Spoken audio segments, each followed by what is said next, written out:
Doctor എന്താ സാറേ പറഞ്ഞത്? തന്റെ ഭാര്യ ഇവിടെ ഹോസ്പിറ്റലിൽ അഡ്മിറ്റാ, ഐസിയുല. വരാൻ പറ്റുമെങ്കിൽ വരാൻ നോക്കിക്കളിലൂടെ. ഹലോ. അങ്ങനെ മഹാലക്ഷ്മി പുതിയ പ്രമോല. നമ്മുടെ മഹാലക്ഷ്മിയുടെ അവസ്ഥ വളരെ മോശമായിരിക്കും കേട്ടോ. കുഞ്ഞിന് എന്ത് സംഭവിക്കുന്നു, കുഞ്ഞിന് ജീവനോടെ ഉണ്ടോ ഇല്ലയോ എന്നുള്ളതിന് ഇപ്പോഴും ഒരു ഉത്തരം നമുക്ക് വ്യക്തമായിട്ട് കിട്ടിയിട്ടില്ല കേട്ടോ.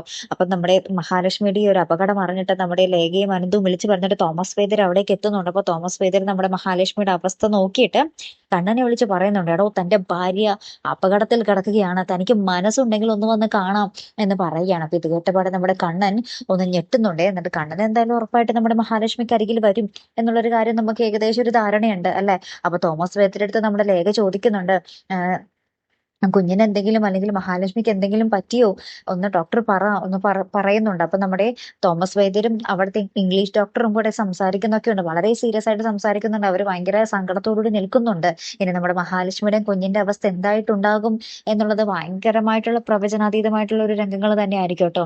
ലാസ്റ്റ് നമ്മുടെ കണ്ണൻ തിരികെ നമ്മുടെ മഹാലക്ഷ്മിയെ കാണാൻ പോകുന്ന വഴി ഇടയിൽ വെച്ച് നമ്മുടെ മുത്തശ്ശീനെയും കാണുന്നുണ്ട്, ദൈവ മുത്തശ്ശീനെയും കാണുന്നുണ്ട്. അപ്പൊ മുത്തശ്ശി എല്ലാ സത്യങ്ങളും പറയുമ്പോൾ നമ്മുടെ കണ്ണന് പഴയ ഒരു സ്നേഹം നമ്മുടെ മഹാലക്ഷ്മിനോട് വരുമായിരിക്കും. മഹാലക്ഷ്മിക്ക് ചിലപ്പോൾ ബോധമില്ലാതെ കിടക്കുന്നുണ്ടാകും. കണ്ണനപ്പോ എന്താ പറയാ, മനസ്സലിഞ്ഞ് നമ്മുടെ മുത്തശ്ശി ദേവി പറഞ്ഞ കാര്യങ്ങളൊക്കെ മനസ്സിൽ വെച്ചുകൊണ്ട് നമ്മുടെ കണ്ണൻ വന്ന് മഹാലക്ഷ്മിനെ വിളിക്കാനും മഹാലക്ഷ്മിക്ക് ആ ഒരു നിമിഷം ബോധം വരാനും അവർ തമ്മിൽ ആ ഒരു വീണ്ടും ആ ഒരു പഴയ സ്നേഹം ഉടലെടുക്കാനായിരിക്കും സാധ്യത കൂടുതൽ അല്ലെ പ്രേക്ഷകർ. നമുക്കും അത് തന്നെയാണ് വേണ്ടതല്ലേ. കാത്തിരിക്കാം കേട്ടോ. അപ്പൊ അടുത്തൊരു വീഡിയോ വരുന്നത് വരയ്ക്കും. Good bye.